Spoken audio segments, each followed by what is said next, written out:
자, 이 시간 은혜 받으실 말씀은 느헤미야 9장 1절에서 3절 말씀 장기옥 집사님이 봉독해 주십니다.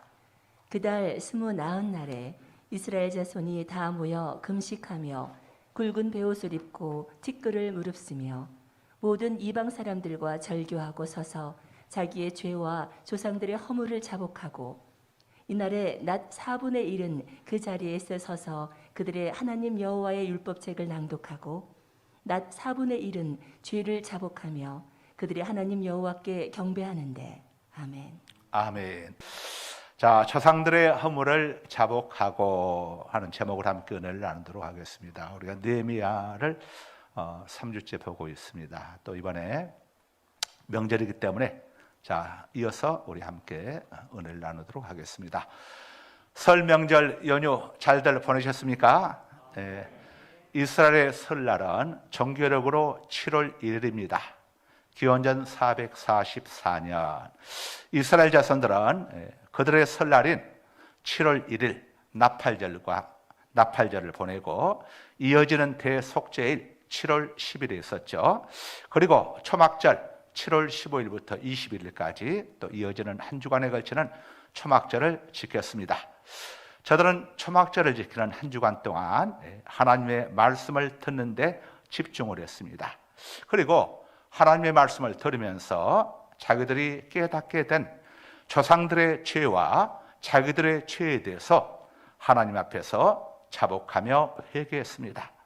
자, 이들은 왜 우리 남유다가 바벨론에게 멸망을 당했는지 그 이유가 다른 데 있는 것이 아니라 조상들의 죄 때문임을 알았습니다.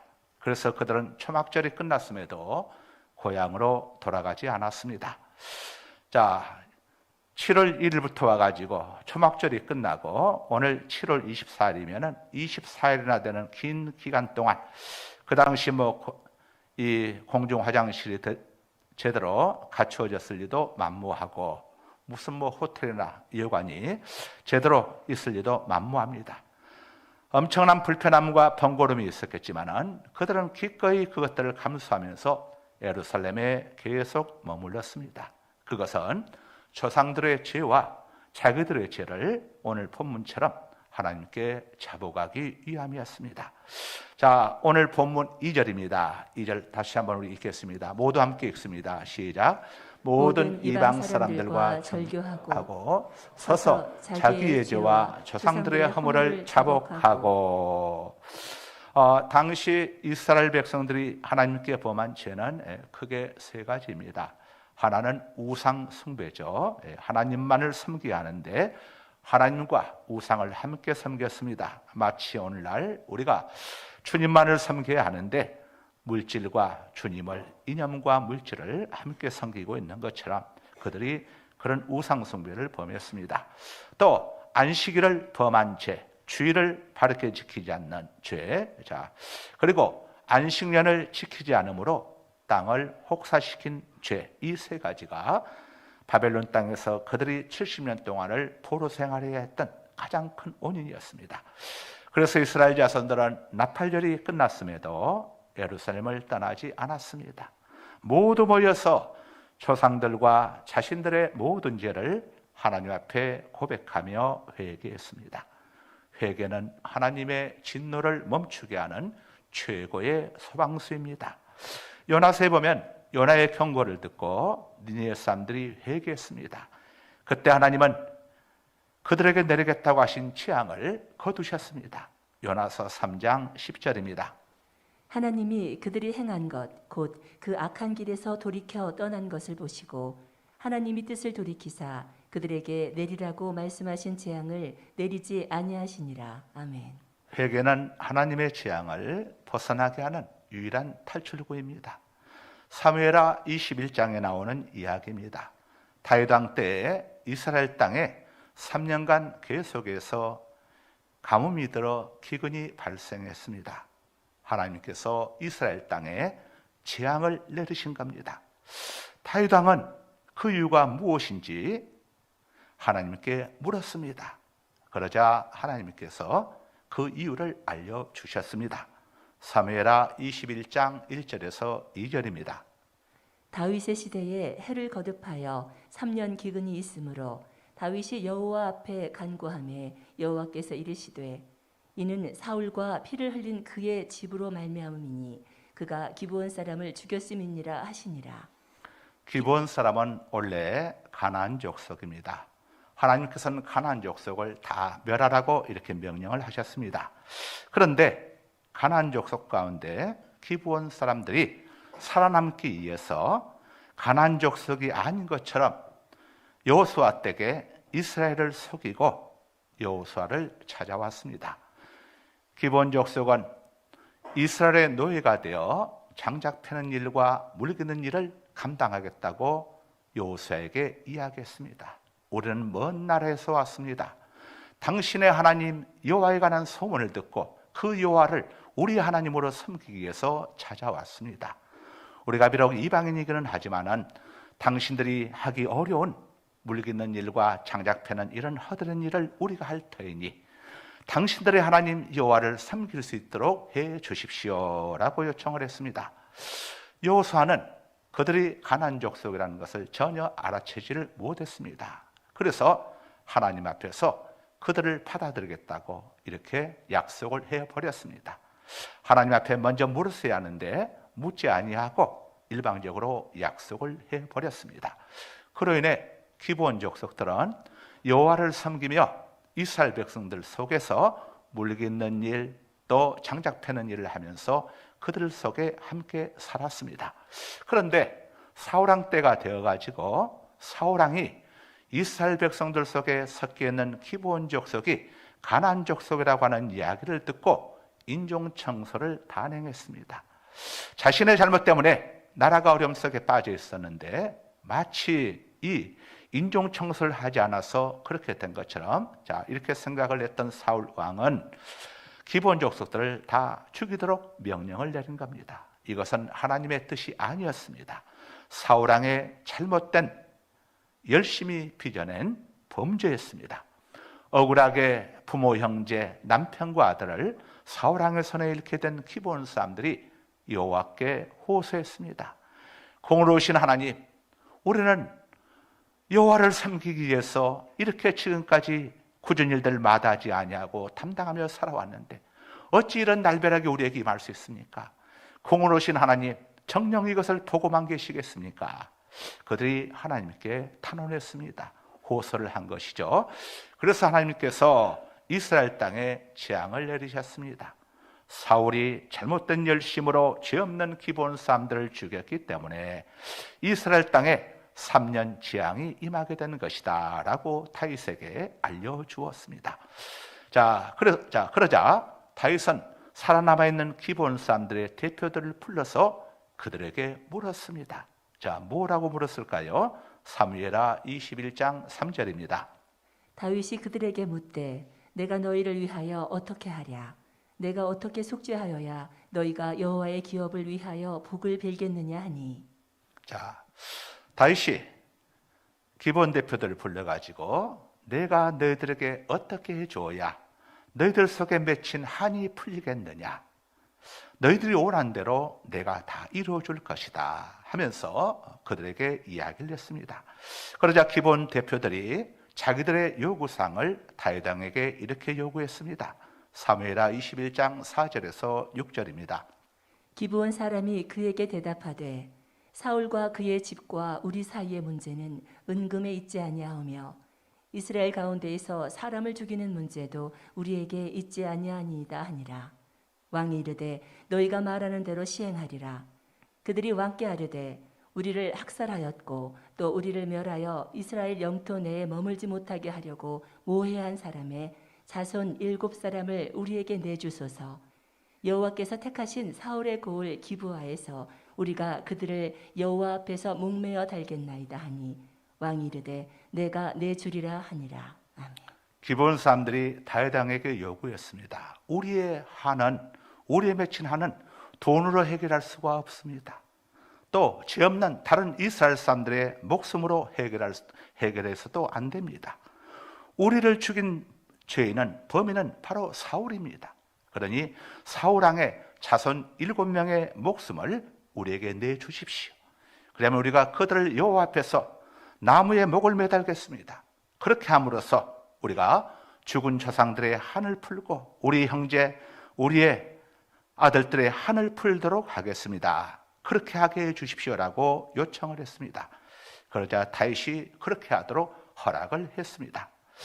자, 이 기브온 사람들은 사울의 자손, 아들과 손자들, 자, 7명을 나무에 목매달아 죽였습니다. 졸지에 사울의 2 아들과 5명의 손자들이 아버지 사울 때문에, 할아버지 사울 때문에 참변을 당한 겁니다. 7명의 자손을 잃은 사울왕의 첩 리스바는 굵은 배를 가져다가 바위에다가 펼쳐놓았습니다. 그리고 죽은 자손들의 시신을 그 위에 얹어놓고 새나 들짐승이 훼손하지 못하도록 밤새워 지켰습니다. 이 소식이 다윗 왕에게 전해졌습니다. 다윗 왕은 그들을 불쌍히 여겨서 그들의 시신을 거두어 먼저 죽은 사울왕의 시신과 함께 사울왕의 시신이 있는 동굴 속에 묻어주게 했습니다. 그리고 나자 비로소 이스라엘 땅에 비가 내렸습니다. 하나님의 저주가 풀리게 된 것입니다. 사무엘하 21장 14절입니다. 사울과 그의 아들 요나단의 뼈와 함께 베냐민 땅 셀라에서 그의 아버지 기스의 묘에 장사하되 모두 왕의 명령을 따라 행하니라. 그 후에야 하나님이 그 땅을 위한 기도를 들으시니라. 아멘. 성경은 조상이 지은 죄가 3, 4대까지 이르게 된다고 말씀을 합니다. 출애굽기 20장 5절입니다. 그것들에게 절하지 말며 그것들을 섬기지 말라. 나 내 하나님 여호와는 질투하는 하나님인즉 나를 미워하는 자의 죄를 갚되 아버지로부터 아들에게로 3, 4대까지 이르게 하거니와. 레위기 26장 39절입니다. 너희 남은 자가 너희의 원수들의 땅에서 자기의 죄로 말미암아 쇠잔하며 그 조상의 죄로 말미암아 그 조상같이 쇠잔하리라. 그 조상같이 쇠잔하리라. 자녀는 부모의 죄와 또 조상의 죄 때문에 날벼락을 맞을 수 있습니다. 솔로몬의 우상 숭배 때문에 그의 아들 르호보암 때 나라가 둘로 쪼개졌습니다. 열왕기상 11장 11절에서 12절입니다. 여호와께서 솔로몬에게 말씀하시되 내게 이러한 일이 있었고 또 내가 내 언약과 내가 내게 명령한 법도를 지키지 아니하였으니 내가 반드시 이 나라를 내게서 빼앗아 내 신하에게 주리라. 그러나 내 아버지 다윗을 위하여 내 세대에는 이 일을 행하지 아니하고 내 아들의 손에서 빼앗으려니와. 아멘. 아멘. 우리 부모님들 하나님 앞에서 신앙생활 똑바로 하셔야 합니다. 여러분이 잘못한 신앙생활로 인해서 여러분의 자녀들이 고통을 받을 수 있다는 것을 성경이 우리에게 알려주고 있습니다. 그래서 다니엘도 남유다의 죄뿐만 아니라 자기 조상들의 죄 때문에 유다인들이 고통을 당하게 되었노라며 하나님께 자복했습니다. 다니엘서 9장 16절입니다. 주여 구하옵나니 주는 주의 공의를 따라 주의 분노를 주의 성 예루살렘 주의 거룩한 산에서 떠나게 하옵소서. 이는 우리의 죄와 우리 조상들의 죄악으로 말미암아 예루살렘과 주의 백성이 사면에 있는 자들에게 수치를 당함이니이다. 아멘. 자, 조상들의 어떤 죄들이 후손에게 이런 좋지 않은 결과를 가져오는 것일까요? 첫째로 우상 숭배, 다시 말하면 귀신을 철저히 섬긴 죄악들입니다. 오랜 세월 우리 조상들은 귀신을 섬기며 제사했습니다. 죄는 알고 행하든 모르고 행하든 죄의 삭선 사망입니다. 몰랐다고 넘어가지 않습니다. 몰랐다고 용서되지 않습니다. 우리들이 신앙생활 똑바로 해야 마귀가 틈타지 못합니다. 마귀는 죄가 있는 곳에 틈을 탑니다. 똥 있는 곳에 똥파리가 날아오듯이, 자, 우리가 교회에 나오고 있지만은, 우리가 신앙생활을 하고 있지만은 죄를 범하게 될 때에 맨 먼저 틈타는 것이 사단입니다. 그래서 성경은 마귀가 틈타지 못하게 하라고 우리에게 권면해 주고 있습니다. 베드로전서 5장 8절입니다. 근신하라, 깨어라. 너희 대적 마귀가 우는 사자같이 두루다니며 삼킬 자를 찾나니. 아멘. 교회 나오시면서 예전에 우상 숭배하던 일들을 계속하면 안 됩니다. 점쟁이 찾아가면 안 됩니다. 힘들고 어려운 일이 있다고 무당 불러 몰래 구다면 안 됩니다. 제사 지내도 안 됩니다. 예수 믿겠다고 교회 나오다가 형편이 나아지지 않는다고 옛날의 삶으로 되돌아가게 되면 더 악한 귀신 7이 그 사람 속에 들어가 버리게 된다고 주님께서 말씀하셨습니다. 마태복음 12장 43절에서 45절입니다. 더러운 귀신이 사람에게서 나갔을 때에 물 없는 곳으로 다니며 쉬기를 구하되 쉴 곳을 얻지 못하고 이에 이르되 내가 나온 내 집으로 돌아가리라 하고 와보니 그 집이 비고 청소되고 수리되었거늘 이에 가서 저보다 더 악한 귀신 7을 데리고 들어가서 거하니 그 사람의 나중 형편이 전보다 더욱 심하게 되니라. 이에 이 악한 세대가 또한 이렇게 되리라. 아멘. 죄는 하나님의 축복을 막아버립니다. 하나님께 대한 불신앙, 하나님 말씀에 대한 불순종은 하나님의 축복을 가로막아버립니다.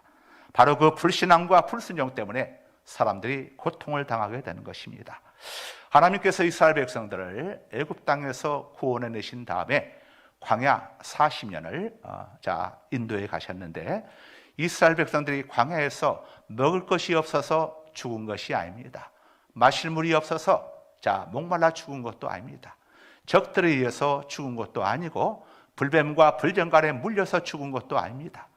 외적인 환경 때문에 그들이 죽고 고통당했던 것이 아니라 그들이 하나님을 신뢰하지 아니하고 불평하고 원망하고 문제가 생길 때마다 하나님 탓하면서 불평하고 원망을 하고 또 그들이 하나님 말씀 앞에 순종하지 않음으로 인해 가지고 불뱀에게 물리기도 하고 적들에 의해서 고통받고 땅이 갈라져서 땅속에 매장되기도 하고 이런 하나님의 재앙으로 인해서 그들은 죽음을 당했습니다. 여러분 2023년도 개면년 새 여러분 외적인 환경은 아무 문제가 되지 않습니다.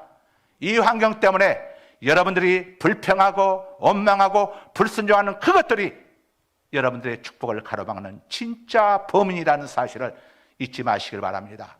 그래서 성경은 항상 기뻐하라, 쉬지 말고 무엇이든지 하나님께 기도하라, 범사에 감사하라고 우리에게 권면해 주고 있는 겁니다. 환경은 아무 문제가 아닙니다. 하나님은 어제나 오늘이나 영원토록 우리와 동일하십니다. 동일하신 그 하나님께서 우리와 함께 계시는 한 환경은 어려울수록 우리에게는 더 하나님의 영광을 드러낼 수 있는 기회가 되어지는 것입니다.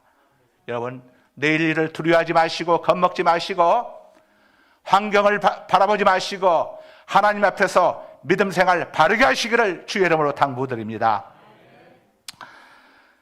예수님께서도 베데스다 연못가에 38년 전 병자를 고쳐주신 다음에 앞으로는 이런 음식 조심해라, 앞으로는 이런 것 조심해라, 이런 것들 이야기하지 않으시고 한 가지를 당부하셨습니다. 뭘 당부하셨을까요? 요한복음 5장 14절입니다. 그 후에 예수께서 성전에서 그 사람을 만나 이르시되 보라 내가 나았으니 더 심한 것이 생기지 않게 다시는 죄를 범하지 말라 하시니. 아멘.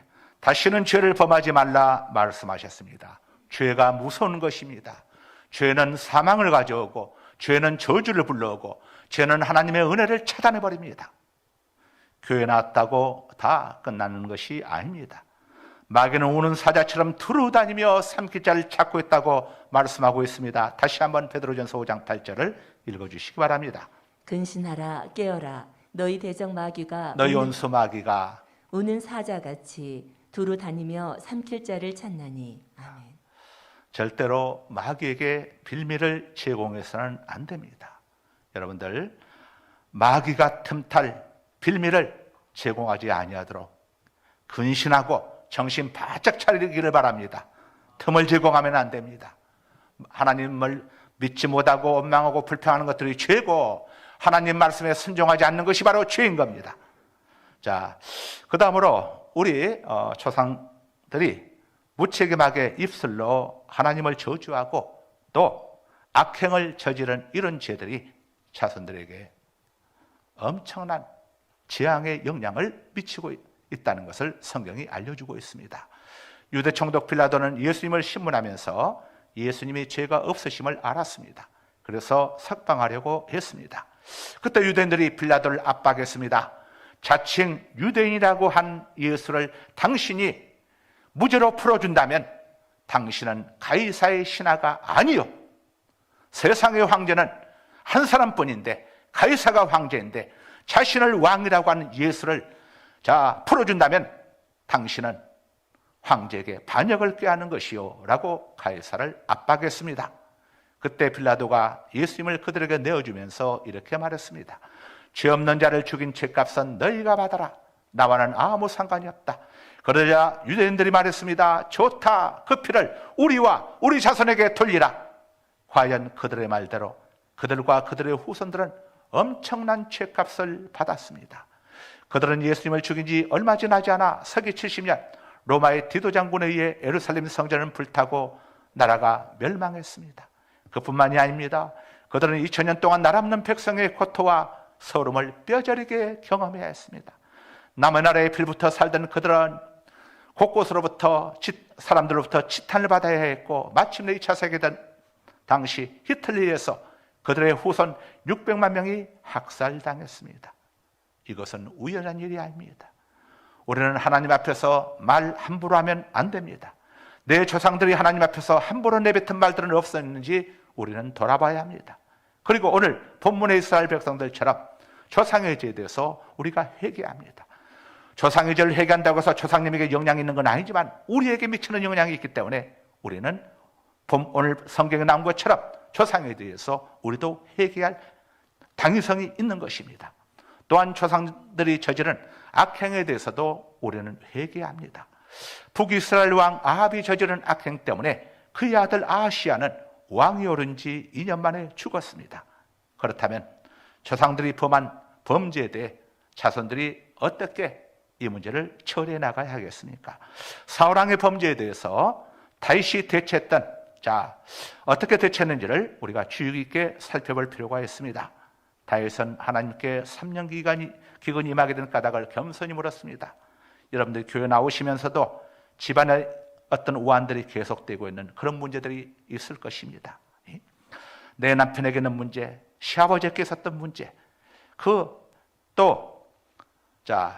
할아버지에게 있었던 이런 어떤 문제들, 이런 문제들이 쭉 이어지고 있다는 이런 문제들이 아마 있을 겁니다. 이런 문제들에 대해서 여러분들이 굉장히 참 고민하면서 갈등하는 이런 문제들이 있습니다. 교회 나가면 모든 것이 잘 된다고 하는데 왜 이런 어려움들이 있는가? 그런 문제들에 대해서 여러분은 시간을 갖고 하나님 앞에 조용히 다윗처럼 물어야 합니다. 하나님, 어떤 문제가 있습니까? 제가 회개할 문제가 어떤 것입니까?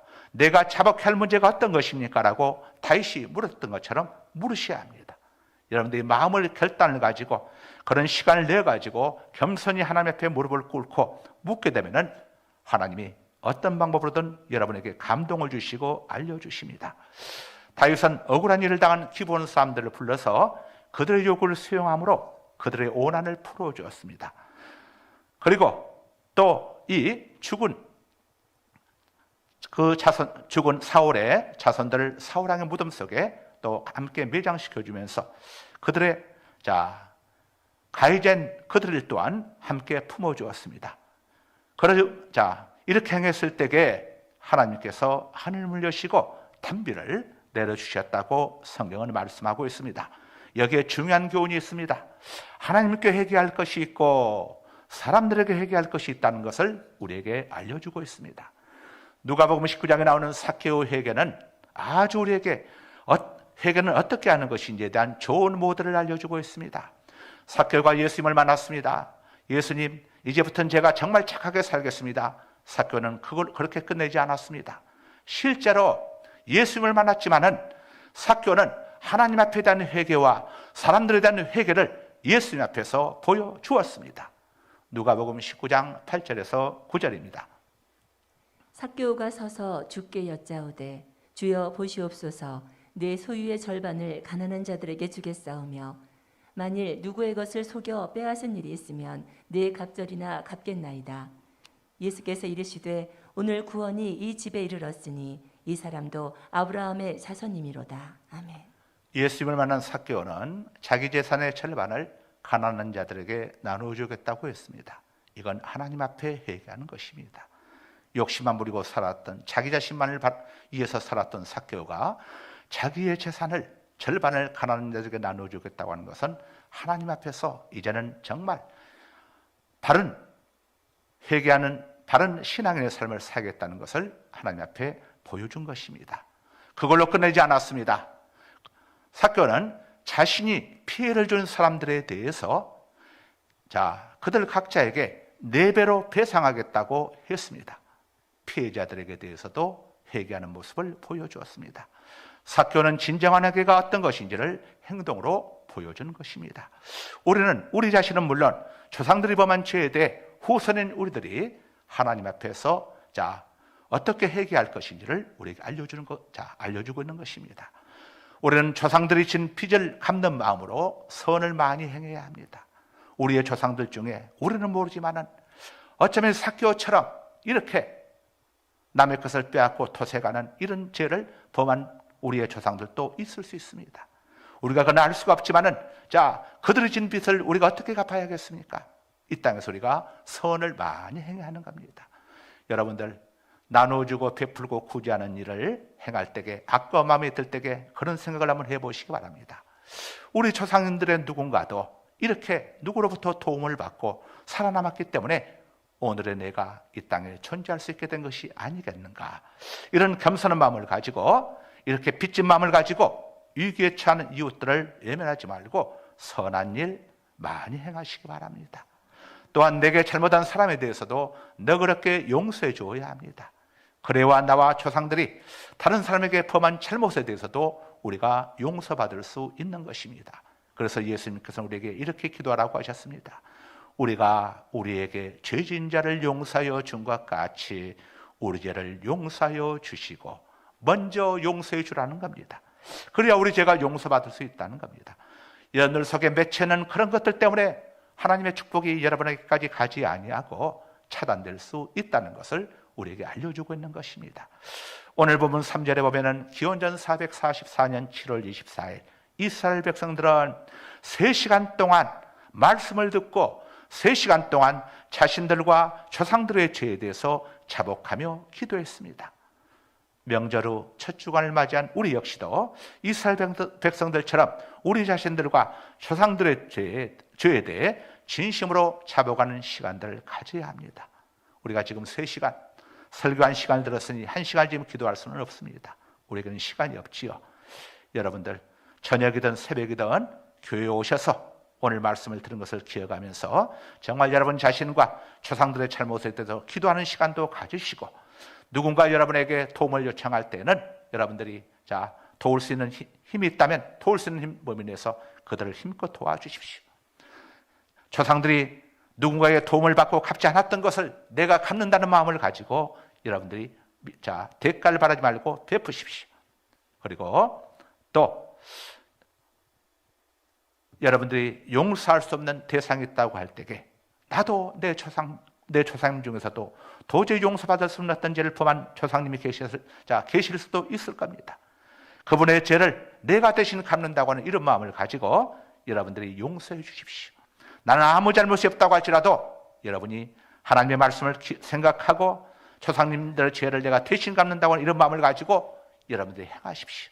그러게 되면은 다윗의 하나님 마음에 든 다윗의 얘기를 들으시고 하나님께서 하늘문을 여시고 담비를 내려주셨던 것처럼 여러분의 삶 속에 가로막혀 있는 하나님의 축복의 통로들, 하나님의 은혜의 통로들 속에 하나님께서 반드시 역사해 주실 것입니다.